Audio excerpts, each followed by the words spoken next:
Good morning and welcome to Elisa Maria Designs. I am Elisa Maria and I'm internally giggling right now because if not, I think I'm going to have a crack up. We are on the last section of the kiss and I saved the best for last and I saved it to do with you guys to put in the meadow section A-B drills and to also put the flowers in. So I have to tell you guys, I was looking to do this yesterday and again, I don't know how this canvas shape shifts the way that it does. I really thought a few hours in, I'm going to be done and then we can move on to Adele. And I stepped back and I was like, you are nowhere near done. You can sit back and enjoy your progress, but this is going to be another day. So let me tell you, this morning I've been diamond painting for 2 hours.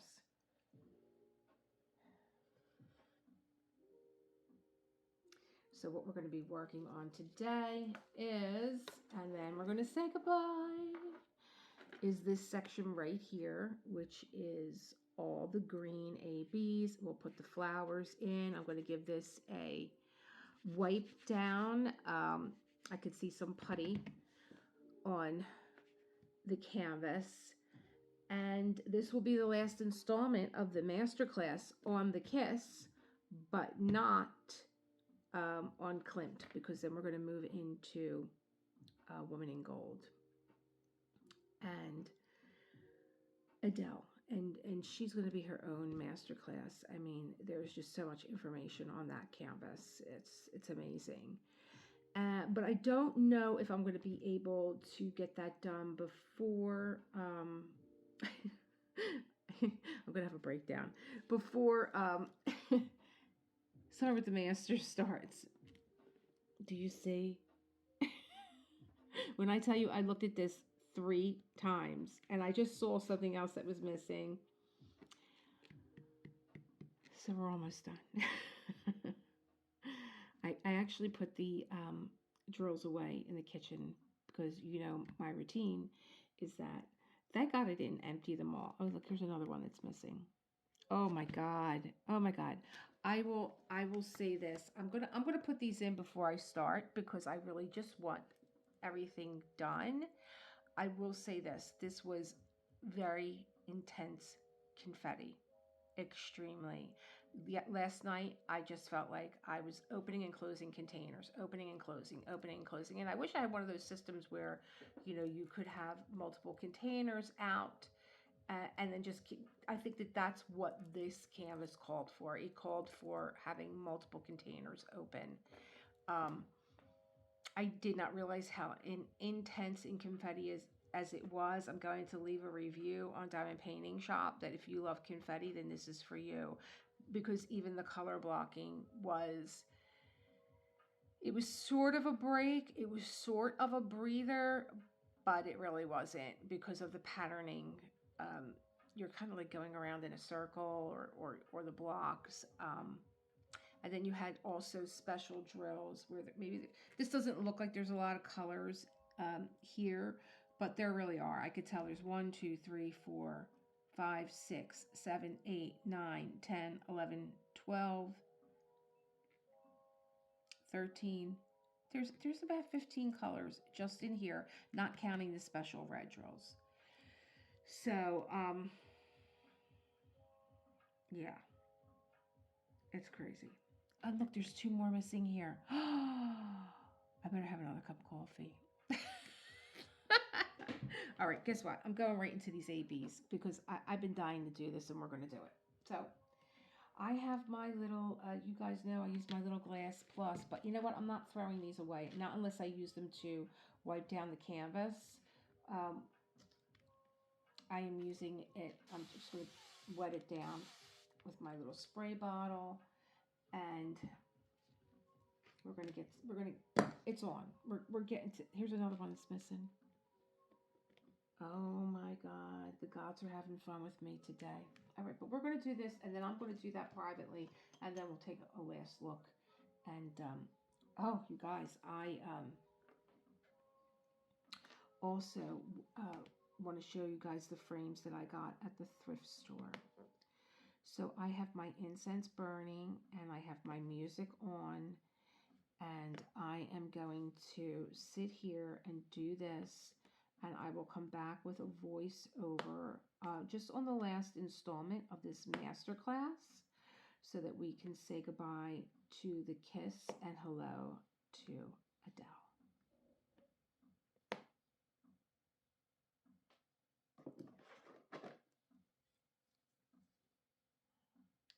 I told you the gods are listening. My music just went off. Why? I don't know. I don't know. This is this Mercury retrograde that is just driving me up the wall. It has to stop. It has to stop. Please, somebody tell me that it's almost over. This Mercury. Oh, there's my little. Oh, there's my little forest. Okay, I fixed the music. Here we go again. Here we go is right. And what I want to say before I give this little presentation that I got together for our last installment of this masterclass is thank you. Knowing that all of you were in the background all over the world helped me so much keep it together during this intense confetti. It did turn out beautiful. I am so in love with this painting now. So just to wrap up what the previous master classes were about, I'm just going to give a synopsis, and then maybe I have time for a little bit of discussion. I hope I do. So, of course, this is The Kiss by Gustav Klimt. It was painted by him between 1907 and 1908, and we know that it hung in the museum, I believe in 1909, and he was still working on this painting. He was mainly fixing her feet, which I found interesting. He added length to the toes and more vines around the ankles. And then it was originally named The Lovers, and then it went to Rome for an exhibition, and us crazy Italians, Bacci, we named it The Kiss. Part of the Art Nuovo movement, this painting is a perfect square. It is 180 centimeters by 180 centimeters, or 70.9 inches by 70.9. It is in the medium of oil and gold leaf on canvas. If you would want to know what the historical context is, this falls under the Art Nuovo movement, and The Kiss is one of the most famous works of art of the Art Nuovo period, which emphasized decorative arts and organic forms. During this time, Klimt was a leading figure in the Vienna Secession. That was a group that broke away from traditional academic art and embraced modernism and symbolism, which was Klimt's wheelhouse. The symbolism and themes of this painting depict a couple in a loving embrace, symbolizing unity and intimacy of romantic love. Eternity and spirituality are symbolic here by the use of gold leaf, and the ethereal quality of the figures suggests a timeless, almost divine connection. The composition and style has the lovers central to the composition. Their bodies are entwined and wrapped in elaborate robes. And this was a recurring theme also with Klimt, as if you want to dive into, or you have already dived into more of his artwork, you'll see this theme of lovers and these elaborate robes intertwined together in different stances, or they're naked. The use of the gold leaf by Klimt creates a very shimmering, luxurious effect that enhances the painting's otherworldly aura. And this reminded me so much of diamond painting, that when we're creating these canvases, they have a shimmering and they have a luxurious effect that enhances the painting that we're doing. And I just love that connection there. The intricate patterns on the robes in the background are inspired by Byzantine mosaics, and it just adds to the painting's richness and complexity. I think that Klimt's use of color, creating that contrast between gold and subtle colors. We don't see it here, but in the original painting, it's really the gold that is bright and shimmering, and then the rest of the painting is very subtle. There's subtle colors of the figures and their faces and their hands that I believe draw to the attention to the couple's embrace. And the combination of oil paint and gold leaf creates a tactile quality. I'm a very tactile person, and probably why it just invited me and it drew me in to appreciate the painting's surface as well as its imagery. And Klimt was known for very flat surfaces. I believe in looking at this painting, I've never seen it up close, but even though that there is gold leafing, there isn't texture to the painting. I believe it's that from what I'm reading and what I'm looking at, that it's a very flat texture. The geometric patterns on the man's robe and the organic floral motifs on the woman's dress symbolize the complementary nature of the masculine and feminine energies. And this just sings to my wheelhouse, being a yoga teacher and more so a yin yoga teacher. I kind of gravitate more to the feminine side. The kiss evokes emotionally, there's a resonance to this painting, and it evokes really strong emotions, capturing a moment that, to me, no matter what, I dived into so many different descriptions of this painting, but there was always a very profound connection between the man and the woman, and also a very profound tenderness. This painting has become an iconic representation of love and passion, and it's so wildly reproduced and celebrated in popular culture. Klimt's innovative use of materials and his symbolic approach have influenced countless artists and continue to captivate audiences worldwide.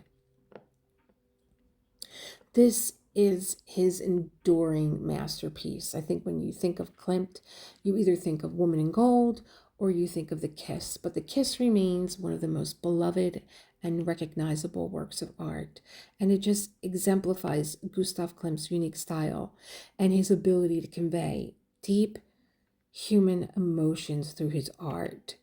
This was also a very a time that where psychology was being explored, and Klimt really wanted to evoke out of the viewer their own emotions of what they saw, of what their perspective was, and he does that absolutely.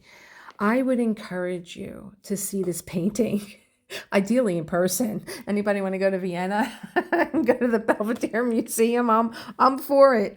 But I had also said, and I don't know if I ever put the link, and I'll do it again. There is a wonderful app from Google called Arts and Culture, and I would encourage you. It is such a fun app. I was playing a game last night on it.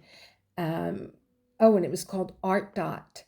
And it's like a postcard that you can send. You can create your own poetry.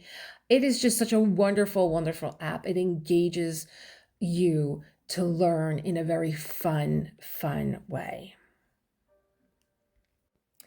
I think that what I took away from this painting was really the symbolism and the rich symbolism in the painting.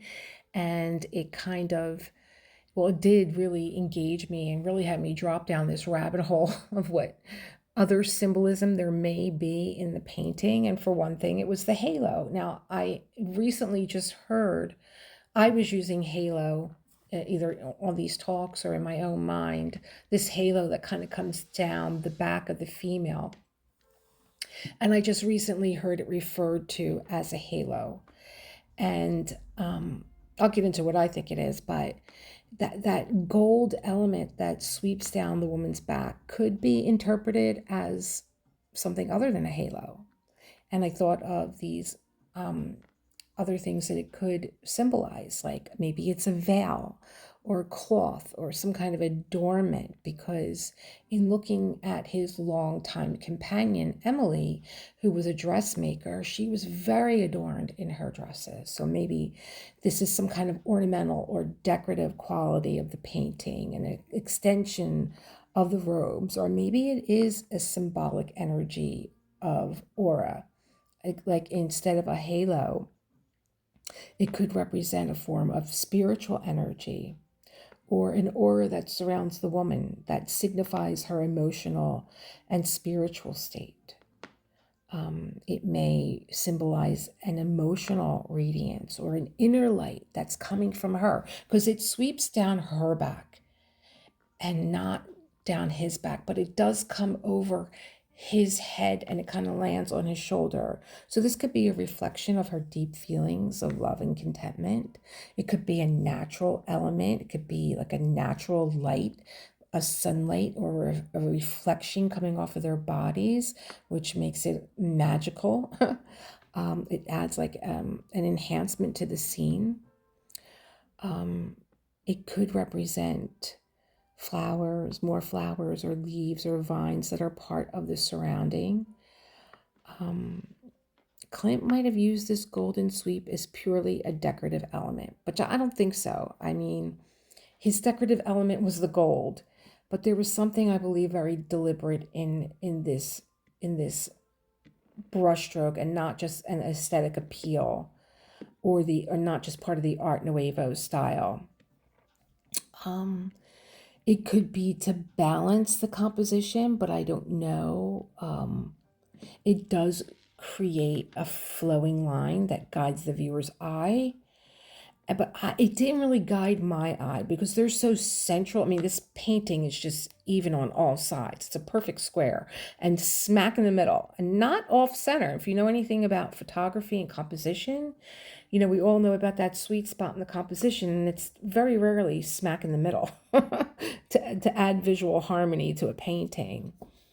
For me, I believe that it was a mythological reference, that it was in some way another layer to this painting, other than a symbol to symbolize like the manifestation of love and passion between a couple, or the powerful emotions that surround them. I think that would have been more like a golden light around them, because there's just so much composition to this painting. It's like there's a meadow and they're standing she's teetering on the edge of it, which had me believing in the beginning that she was tethered to the earth, being the feminine energy and figure. Where there's nothing around his feet whatsoever. You can't even, I am still perplexed as to whether he is standing or he's kneeling himself. I don't know. And then it would like offset the border on the right and the left. And then there's the high and the low. There's just so much interpretations to suggest what this golden element in the kiss is, and what kind of, this symbol is so versatile, and it's open to various readings that enrich the painting and enrich the meaning and the visual impact. There's just his use of gold and his intricate patterns just invite you to explore multiple layers of symbolism that makes this artwork so deeply engaging and such an evocative piece. So other than all the other engaging descriptions that I came up with, thinking what this gold halo could be, emanating off of her back and almost does come around his head, I interpreted it as a mythological painting of Orpheus and Eurydice, which is the Greek legend. And I think it's an intriguing perspective. So the story is that Orpheus and Eurydice in Greek mythology, Orpheus was a legendary musician and he was a poet and a prophet. And Eurydice was his wife. They tragically died from a snake bite.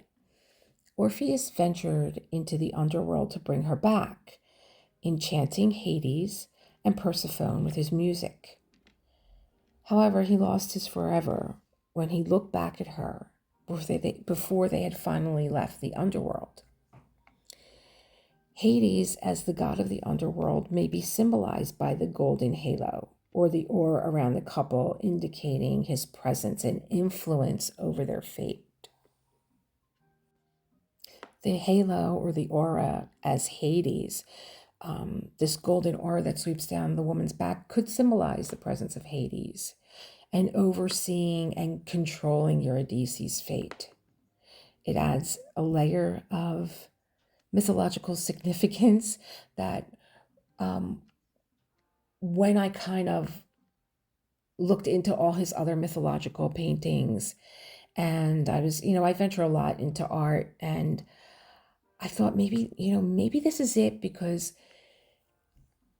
at first I thought maybe it was a self-portrait of himself and Emily, but then I read a quote that Klimt said, "There are no paintings of me. I have no self-portraits of myself." He wasn't that too happy with his physique and his face, which I find very interesting, but we've all been there, right? We don't see what someone else sees. So he said that he'd never painted a portrait of himself, and I believe that.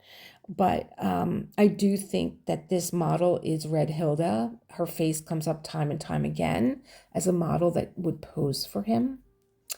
I think that the vines around her feet and the could symbolize her connection to the underworld and her inevitable return.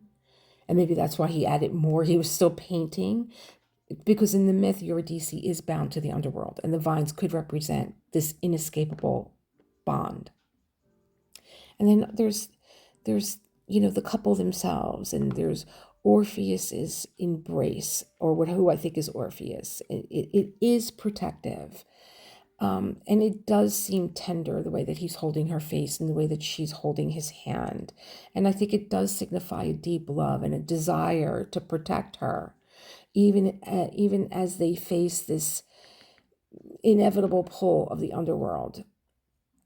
I think that there's an emotional and a spiritual theme of love and loss, that it can, the more you look at it, you just come up with, if you can sit and kind of reflect on what bubbles up for you, I think that this painting does capture an intense emotional connection between the two of them, and that it parallels the love and the tragic separation of Orpheus and Eurydice, but also the love and loss that we go through as humans.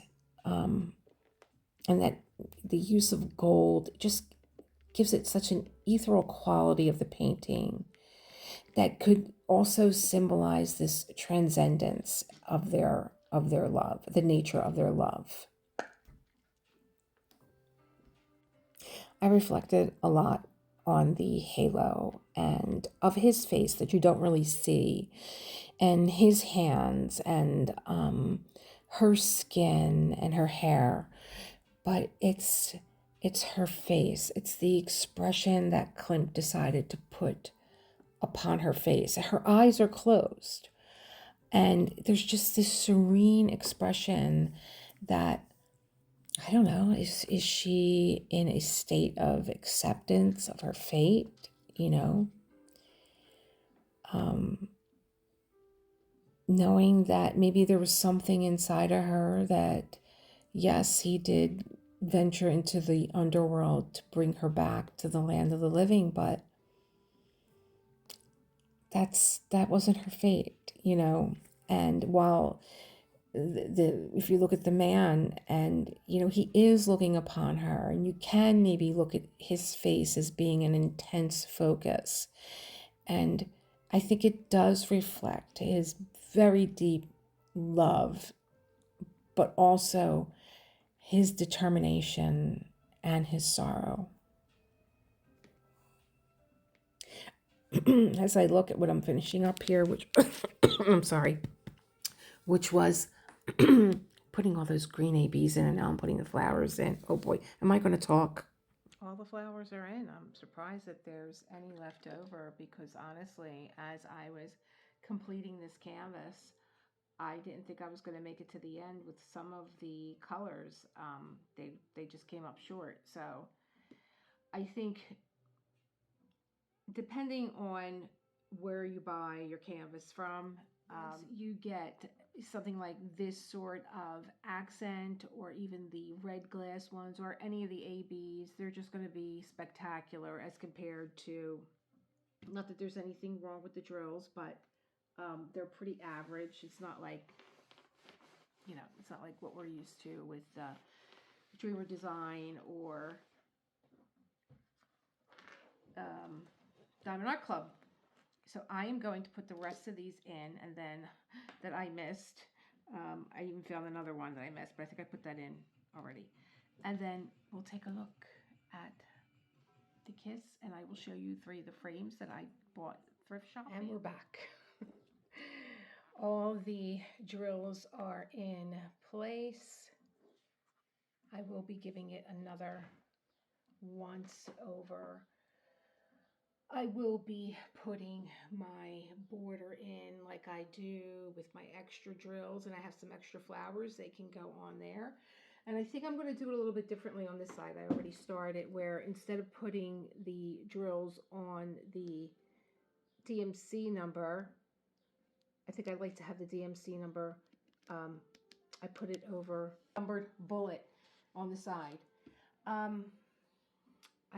really do love the meadow area, and I'm happy that I switched out the A in this entity. It's not her dress, but it's this kind of halo that is around her and around his shoulder. Now I do have to take a few rows of ABs out here, which I will. It's not his cloak. I wish that there was a stronger demarcation line to where his shoulder is and where her silhouette is than what's there. I wish that they would have used this color to make the definition of the outline a little bit stronger. The special drills were really nice. The flowers, the little red glass round drills were really nice. I love the partial painting. I didn't think I was going to like a partial painting, but I really enjoyed that aspect of this diamond painting. Again, I would just sound the alarm if you are not into confetti or this is not the time in your life when you want to do confetti. This is heavy confetti. It just was. I mean, I'm trying to think of another way that I would approach this. I am going to take Adele out and look at her. It's from Diamond Painting Shop also. And I'm going to take a look at her and make sure that it is the color blocking that I did initially say that I seen in, I think when I looked at this, I kind of looked at the cloak area. My eye went here first and not really. And then you see these little round circles where the flowers go. So you're kind of like, oh yeah, there's just some, yeah, okay, it's not that much. It is. It's a lot. It is that much. Here's those flowers that are coming up out of the garden. Well, I hope you liked the last installment. This is past Elisa speaking to you. I haven't done the voiceover yet. But I know what I kind of wanted to say for the end of this painting. I just love the flowers. I really do. And there's extra. I wish I could have put, maybe more in. But, I'm going to leave it as it is. I'll use them along the border here. That's nice to have a sample. Okay, so, hello, it's me. I was telling you guys I went thrift shopping for frames. That's what I do, because to go to a Michael's or a Hobby Lobby, you know, my husband just bought me a really pretty piece of artwork, and the artist left the ticket of the frame of what they spent. They spent $60 for a frame, and I was like, wow, it probably cost them more than it cost them to make a print of this painting. So let's put the kiss over here, and then I'm going to set up on my desk. Oh, well, let me show you one of this frame here. It's actually wood, and it was like $3, and I was like, it's coming with me. I don't care. It's chipped here and there. I'm going to spray paint it, I think, but I just hung it up on my mirror for the time being. I love it. Okay, let me show you what I bought and what I was thinking for this particular painting. And my husband was right when he said, that frame is too small. And I was like, no, it'll fit. But it was actually too small. I have 3 of them here, so I'm trying to place them where I'm not going to cause a catastrophe in here. Okay, let me get the first one. So this one is the one that I really like because I love the matting around it, and I love the beading around it, and it was $12.99. $12.99. Okay. Kimberly Polisum, genuine wood product. Let's see here. Put this down.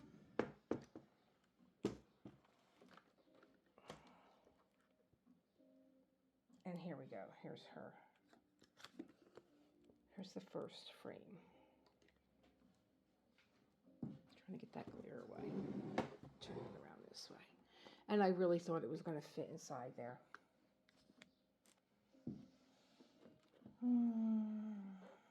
Really pretty. I love the, let me turn this around.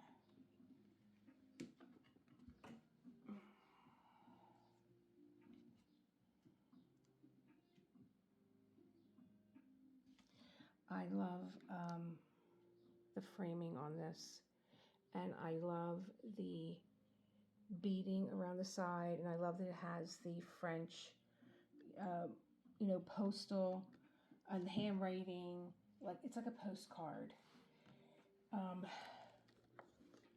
And I really thought that this was going to fit, but I will show you the painting. And I thought, oh, it's the size of my desk. It'll fit.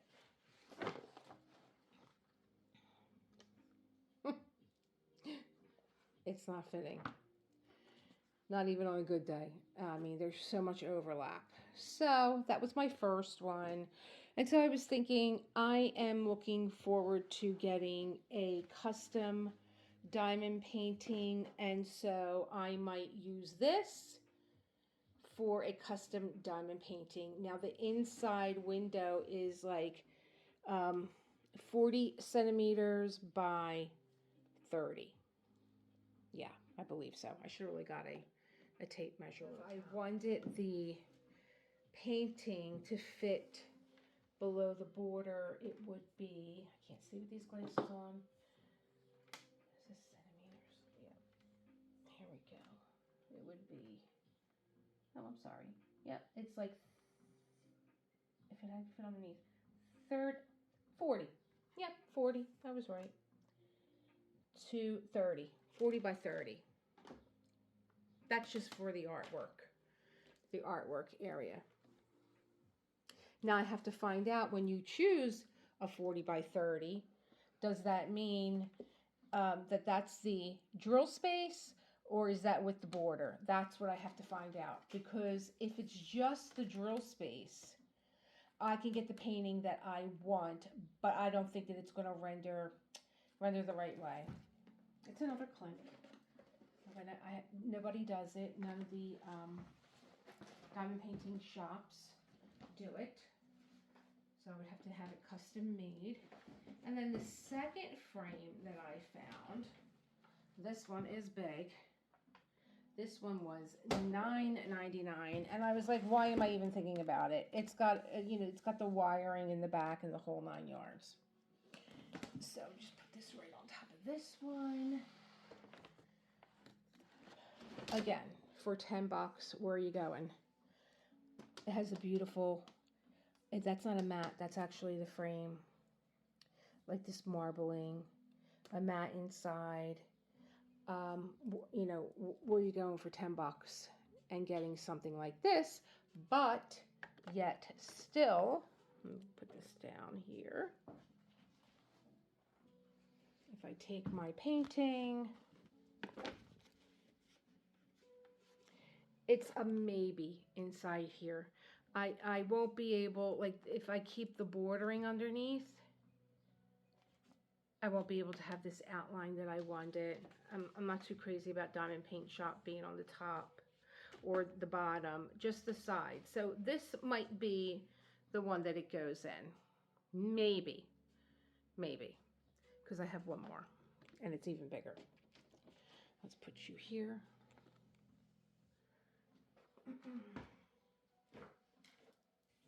This one, oh gosh, I don't even know if I'm gonna be able to get this on my desk. Okay, I'm gonna have to put you guys on my piano for a minute. So this one also $10.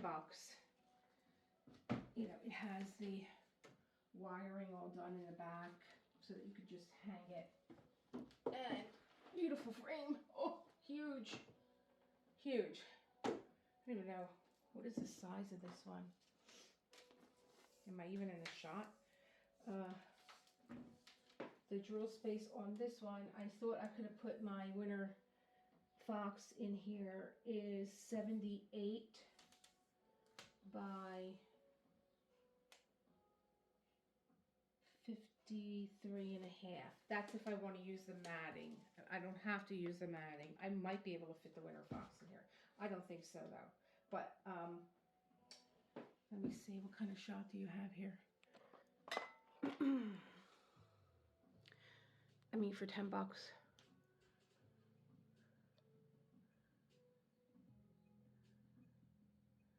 It is, I can't tell if that's an original Donna Peters. I don't know. Pretty frame, gorgeous. Not my taste, but let me see what the diamond painting would look like inside here. I think that, like, this was the one that we said if I wanted to get the whole thing in. I think this is too big. I think it's going to be the one in the middle that actually would fit this better. So they were my three finds for like 32, 33 bucks. Oh, they're heavy too.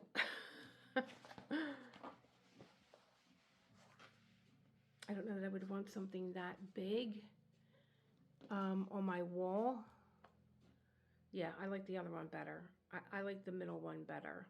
I would just take the bottom, the top and the bottom border off. I think I would leave the side borders because it's starting to be like become like my signature. And I was thinking when I missed that whole line, there was something on my mind.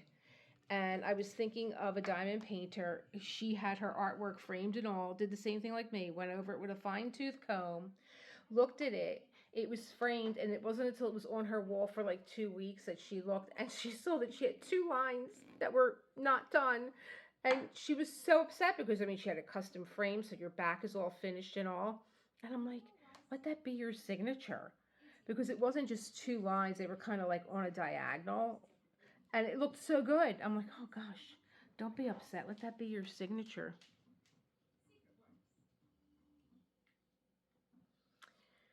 I thank you so much for tuning in for this journey on Gustav Klimt and the Kiss. It was a wild, wild ride. I'll see you guys in the next one. Bye. Create the world you want to live in. Bye-bye.